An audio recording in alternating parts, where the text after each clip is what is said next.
আমরা সবাই তো জীবনে বড় কিছু করতে চাই তাই না? কিন্তু অনেক সময় শুরুটা কিভাবে হবে সেটাই বুঝে ওঠা যায় না। জেমস ক্লিয়ারের বিখ্যাত বই অ্যাটমিক হ্যাবিটস ঠিক এই জায়গাতেই আমাদের সাহায্য করে। বইটা বলে যে বিশাল কোনো লাফ দেওয়ার দরকার নেই, ছোট ছোট অভ্যাসই পারে জীবনে অসাধারণ পরিবর্তন আনতে। তো চলুন আজ আমরা এই বইটার মূল আইডিয়াগুলো একদম সহজ করে জেনে নিই। তো প্রশ্নটা হলো, এই অসাধারণ ফলাফল এর আসল রহস্যটা কি? অনেকেই ভাবে হয়তো কোনো ম্যাজিক ফর্মুলা আছে বা রাতারাতি বড় কোনো পরিবর্তন আনতে হবে, কিন্তু ব্যাপারটা মোটেও তেমন নয়। আসল রহস্যটা লুকিয়ে আছে খুব খুব ছোট ছোট কিছু পদক্ষেপে। আর এই আইডিয়াটা বোঝার জন্য চলুন পেশাদার সাইক্লিং দুনিয়ার একটা অবিশ্বাস্য সত্যি ঘটনা শোনা যাক। ১১০ বছর ভাবা যায়, একটা শতাব্দীরও বেশি সময়। ব্রিটিশ সাইক্লিং টিম একবারের জন্য বিশ্বের সবচেয়ে সম্মানজনক রেস ট্যুর ডি ফ্রান্স জিততে পারেনি। মানে তারা ছিল এক কথায় মাঝারি মানের একটা দল। তাদের ব্যর্থতার গল্পটা ছিল রীতিমতো কিংবদন্তি তুল্য। কিন্তু এরপর ২০০৩ সালে দৃশ্যটা পুরোপুরি পাল্টে যেতে শুরু করল। ব্রিটিশ সাইক্লিং একজন নতুন পারফরম্যান্স ডিরেক্টরকে নিয়ে আসলো, যার নাম ডেভ ব্রেলসফোর্ড। আর তার দর্শনটা ছিল একেবারেই অন্যরকম। তিনি একটা নতুন কৌশল আনলেন, যার নাম দি অ্যাগ্রিগেশন অফ মার্জিনাল গেইনস, বা সহজ বাংলায় বললে ছোট ছোট উন্নতির যোগফল। তার আইডিয়াটা ছিল একদম সহজ কিন্তু ভীষণ শক্তিশালী। জেতার জন্য যা যা করা লাগে তার প্রত্যেকটা জিনিসে মাত্র 1% করে উন্নতি করা। এখন এই 1% উন্নতিটা শুনতে খুব ছোট মনে হতে পারে তাই না? কিন্তু তারা এই আইডিয়াটাকে কোন পর্যায়ে নিয়ে গিয়েছিল শুনলে অবাক হতে হয়। তারা সাইকেলের সিটের ডিজাইন থেকে শুরু করে রাইডারদের মাসেল রিকভারির জন্য কোন ম্যাসাজ জেলটা সবচেয়ে ভালো কাজ করবে সেটাও পরীক্ষা করে দেখেছে।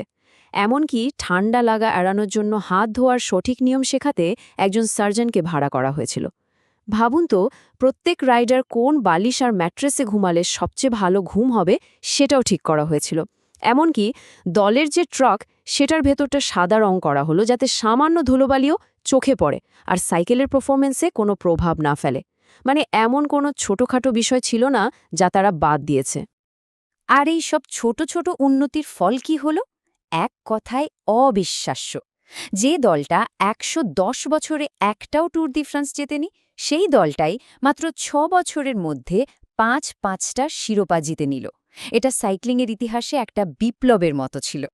ব্রিটিশ সাইক্লিং টিমের এই গল্পটাই কিন্তু অ্যাটমিক হ্যাবিটস বইয়ের একদম মাইয়া ধারণা। জেমস ক্লিয়ার বলছেন, অভ্যাস হল আত্মোন্নতির চক্রবৃদ্ধির সুদের মতো। ঠিক যেমন ব্যাংকে অল্প অল্প করে টাকা রাখলে সুদ জমতে জমতে একসময় সেটা বিশাল একটা অঙ্কে পরিণত হয়, ঠিক তেমনি প্রতিদিনের 1% উন্নতিগুলো সময়ের সাথে সাথে যোগ হয়ে অসাধারণ ফলাফল নিয়ে আসে। কিন্তু এখানে একটা সমস্যা আছে। আমরা যখন কোনো নতুন অভ্যাস শুরু করি তখন সঙ্গে সঙ্গে তো কোনো ফল দেখতে পাই না। আর ঠিক এই কারণেই বেশিরভাগ মানুষ মাঝপথে হাল ছেড়ে দেয়। জেমস ক্লিয়ার এই পর্যায়টাকে বলছেন প্ল্যাটো অফ লেটেন্ট পোটেনশিয়াল, বা সুপ্ত সম্ভাবনার মালভূমি। মানে চেষ্টার ফল জমছে কিন্তু সেটা এখনও চোখে পড়ার মতো বড় হয়নি। ব্যাপারটা অনেকটা একজন পাথর খোদাইকারীর মতো। সে হয়তো একটা পাথরে ১০০ বার হাতুড়ি দিয়ে বাড়ি দিল, কিছুই হল না। কিন্তু ১০১তম বাড়িতে গিয়ে পাথরটা ঠিকই ২ ভাগ হয়ে গেল। তার মানে কি শেষ বাড়িটাই আসল কাজ করেছে? না, আসল কাজটা করেছে আগের ১০০টা বাড়ির সম্মিলিত শক্তি। তাহলে প্রশ্ন আসে, সাধারণ মানুষ কিভাবে এই দারুণ নীতিটা নিজেদের জীবনে কাজে লাগাতে পারে? ভালো খবর হলো, এর জন্য বইটিতে একটা খুব সহজ কিন্তু দারুণ কার্যকর একটা ফ্রেমওয়ার্ক বা কাঠামো দেওয়া আছে। এই কাঠামোটা দাঁড়িয়ে আছে আচরণ পরিবর্তনের ৪টি সহজ নিয়মের ওপর। যে কোনো ভালো অভ্যাস তৈরি করতে হলে সেই অভ্যাসটাকে ১. সুস্পষ্ট করতে হবে। মানে কখন আর কোথায় কাজটা করা হবে সেটা একদম পরিষ্কার থাকতে হবে। ২. এটাকে আকর্ষণীয় করতে হবে, যাতে কাজটা করতে ইচ্ছে করে। ৩. এটাকে একদম সহজ করে ফেলতে হবে, যেন শুরু করতে কোনো কষ্টই না হয়। আর ৪. কাজটা করার পর যেন একটা সন্তুষ্টি বা পুরস্কার পাওয়া যায়। আর মজার ব্যাপার হলো, কোনো খারাপ অভ্যাস ভাঙতে চাইলে ঠিক এই নিয়মগুলোর উল্টোটা করলেই হবে। তবে এই ৪টি নিয়ম তো গেল অভ্যাস গড়ার কৌশল, কিন্তু বইটার সবচেয়ে শক্তিশালী আর গভীর কথাটা কিন্তু শুধু আচরণ নিয়ে নয়। জেমস ক্লিয়ার বলছেন আসল আর টেকসই পরিবর্তনটা আসে আরও ভেতর থেকে।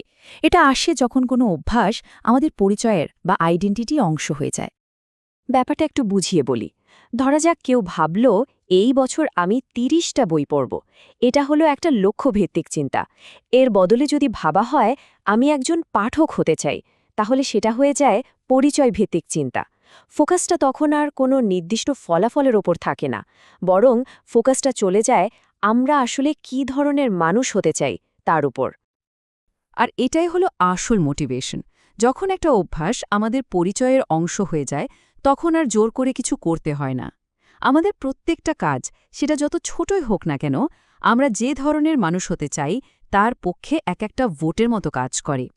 যেমন যখন কেউ জিমে যায়, সে আসলে আমি একজন স্বাস্থ্যবান মানুষ এই পরিচয়ের পক্ষে একটা ভোট দিচ্ছে। যখন কেউ এক পাতা লেখে, সে আমি একজন লেখক এই পরিচয়ের পক্ষে ভোট দিচ্ছে। এভাবেই ছোট ছোট কাজের মাধ্যমে নিজের নতুন পরিচয়টা ধীরে ধীরে গড়ে ওঠে। এই সব কিছু থেকে একটা দারুণ সত্যি সামনে আসে। বইয়ের একটা বিখ্যাত লাইন হল, মানুষ তার লক্ষ্যের স্তরে পৌঁছায় না, সে তার সিস্টেমের স্তরে নেমে আসে। এর মানেটা কি? এর মানে হল যারা জেতে আর যারা হারে তাদের দুজনেরই লক্ষ্য কিন্তু প্রায়ই একই থাকে। যেমন অলিম্পিকে সবাই গোল্ড মেডেল জিততে চায়, কিন্তু জেতে তো একজনই। পার্থক্যটা গড়ে দেয় তাদের সিস্টেম। আর এই সিস্টেমটা আর কিছুই না, এটা হলো প্রতিদিনের সেই ছোট ছোট অভ্যাসগুলোর যোগফল, যা তাদের লক্ষ্যের দিকে এগিয়ে নিয়ে যায়। তাহলে শেষ কথা হলো, জীবনের আসল উদ্দেশ্য কোনো একটা নির্দিষ্ট লক্ষ্য অর্জন করা নয়। আসল উদ্দেশ্য হল এমন একটা সিস্টেম বা জীবনধারা তৈরি করা, যা আমাদের সারা জীবন ধরে একটু একটু করে ভালো হতে সাহায্য করবে। তাই এই আলোচনাটা শেষ করার আগে সবচেয়ে গুরুত্বপূর্ণ প্রশ্নটা নিজেকেই করতে হবে, আমি আসলে কেমন মানুষ হতে চাই?